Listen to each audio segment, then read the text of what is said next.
Bertha, lovely Bertha, you are a lovely machine, and anyone who works with you will know just what I mean. Whoa, Bertha, lovely Bertha, sometimes I think you're a dream. When we work out what you have to do, you can always turn the goods out, always turn the goods out. We can depend upon you.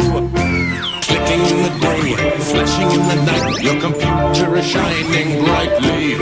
Some people say you have a mind of your own, and I think that's very likely.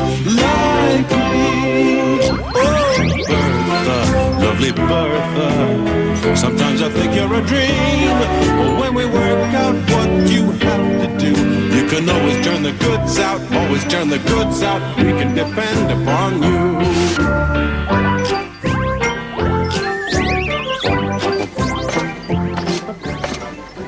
This afternoon at Spotty's Wood & Company, Bertha is making nuts and bolts.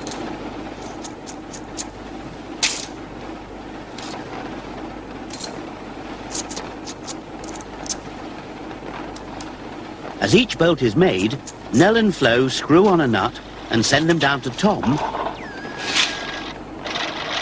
who puts them into the dumper truck. Roy is putting in the right lengths of steel rod, which Bertha uses to make the nuts and bolts. Aha! 20,745. Job nearly completed. In his office, Mr. Wilmake, the manager, is reading the afternoon post. This is an order from Sprengers. They want to know if we have a machine that can make them special springs. A new order? Good. Look, they've sent a diagram with the specifications. Yes, I see. Bouncy springs. How many do they want us to make? 365. We could get Bertha to make them. What's she doing at the moment? She's making nuts and bolts. That shouldn't take her very long. Mr. Sprott could reprogram her to make these special springs. Telephone him and see if he's busy. Yes, sir. In his office, Mr. Sprott is designing a new kind of bolt. Well now, what do you think of that? What's different about this one, Mr. Sprott? This bolt will be made out of plastic. Is that a good idea? A brilliant idea. It wouldn't rust if you left it out in the wet. It wouldn't hurt you if you accidentally dropped it on your foot. And if you happen to lose it, you could easily find it again because it is red. Hello? Design office. Yes. Plastic bolts are a good idea.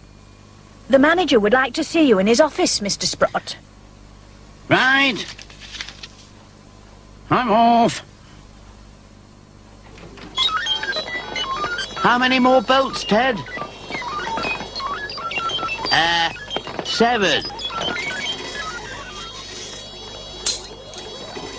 1, 2, 6, 7.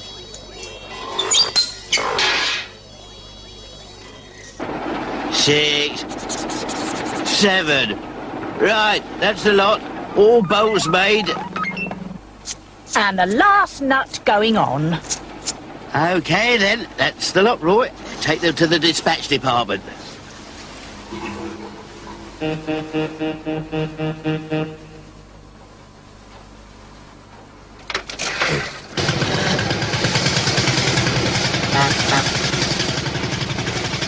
Good afternoon, Ted. I see that you've finished making the nuts and bolts. I have a very important job for Bertha. To make some special springs. What sort of springs, Mr. Wilmake? I have the order here with a drawing. I have worked out all the calculations. Tracy put it on her computer. Here is the card to program Bertha. To make this sort of spring, we'll need special steel. I think Panchard has got some in the dispatch department. Good. We'll get some and start work. How many springs does Bertha have to make? 365. All right, Mr. Willmate. I'll let you know when they've been made. Tom! Find Roy and go with him to the dispatch department. He'll ask Panjid to let you have some whippy, springy steel. Off you go.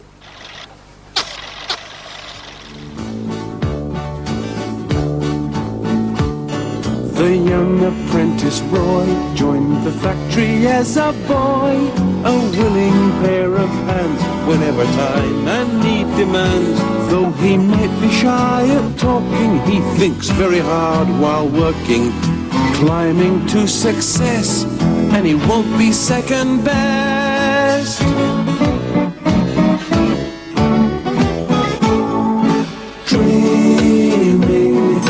Dreaming time away. He's thinking of the time when fortune smiles and comes his way. Dreaming time away.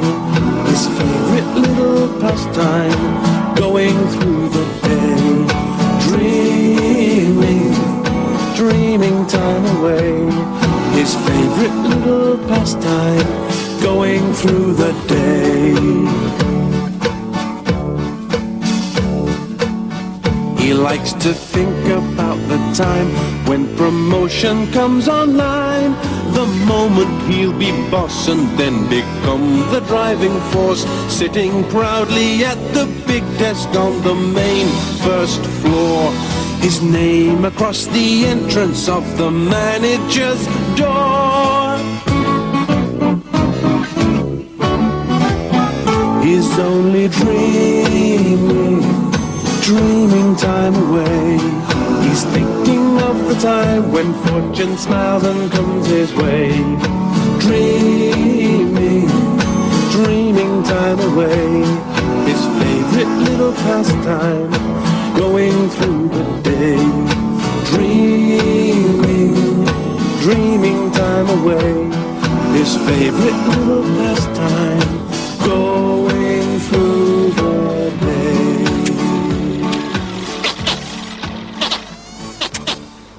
For me? Thank you. Springy steel from Panjid. Okay, come on, Tom. Panjid! Hey, what are you doing up there? It is most fortunate that you have come, Roy. I'm in a bit of a fix. You see, I've raised myself up here, but cannot lower myself down again. Would you mind pulling the lever with the red knob on top? This one?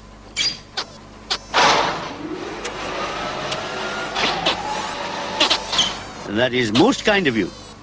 Unfortunately, my ladder is broken and I had to reach those boxes on the top shelf. So, like the clever dick I am, I pulled the lever and went up on the machine. But when I wanted to come down again, I couldn't reach the lever. So I was well stuck up there until you came along. Yes, that was a silly thing to do. I said that to myself many times while I was waiting up there. What can I do for you? Ted has sent us to fetch some whippy, springy steel. Bertha's going to make some springs. Yes, I have some special springy steel, but you'll have to be very careful when you move it. Why? Because it is very whippy and springy and very hard to move from one place to another. Come, I will show you. Is that it? This is it. Looks all right to me.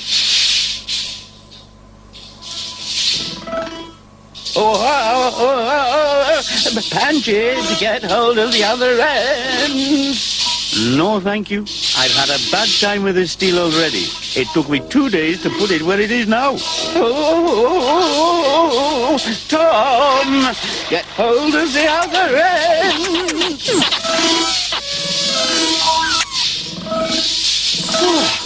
I see what you mean, Panjid. Now, how do we get it back to Bertha? You must hold it very gently and walk very carefully. Okay, let's try. Tom, move very slowly. Steady. Tom, steady.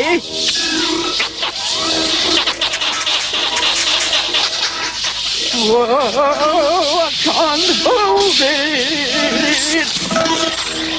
Tom, come back.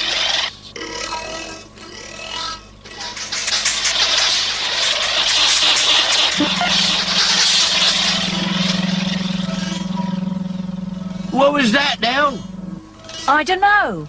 What was that, Flo? I think it was Tom. Have you seen Tom? He went that way, being chased by something. What's wrong, Roy? Tom got hold of some of the springy steel, and he can't let go. Whew. I better go after him. Now, wait till he comes round again, and then we can grab him. What was that? Here he comes. Get ready to grab him as he passes. Oh! Oops! Well, Tom's all right. He had a bit of a fright, that's all. Well, now that we have the springy steel, we can make some springs. Feed it into Bertha, Roy.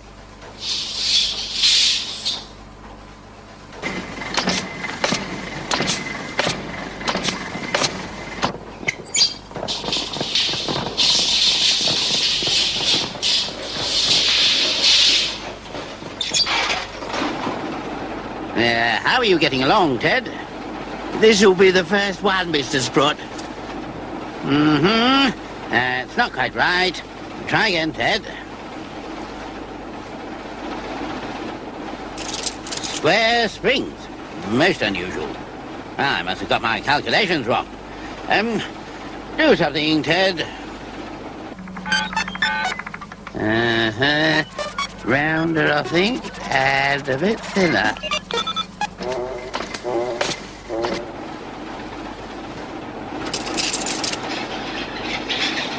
Anyone for tea? Still not right. We need to give Bertha the actual size and shape of springs to make. I think I have the answer. Look what Mrs. Tupp has got in her hair. Right, Joe. Yes, I see it. Mrs. Tupp, may I borrow one of your curlers? Oh, with pleasure. It's the same size and shape of the springs we have to make. But I need it back. Of course, Mrs. Tupp, as soon as Bertha has had a good look at it.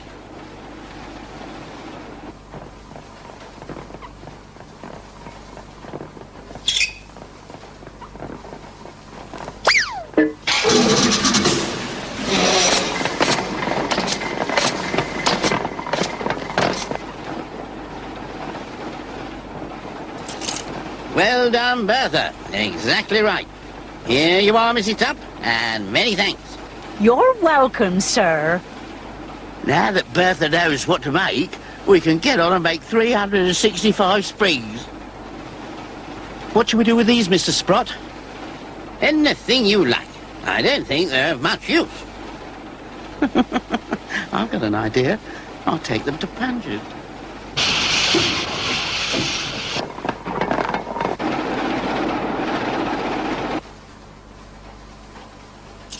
Are you sure about this, Roy? Try, Panjard. Jump. Oh, my goodness, they work. Thank you, Roy. Don't thank me. Thank Bertha. Oh, Bertha, lovely Bertha. Sometimes I think you're a dream. But when we work out what you have to do, you can always turn the goods out, always turn the goods out. We can depend upon you.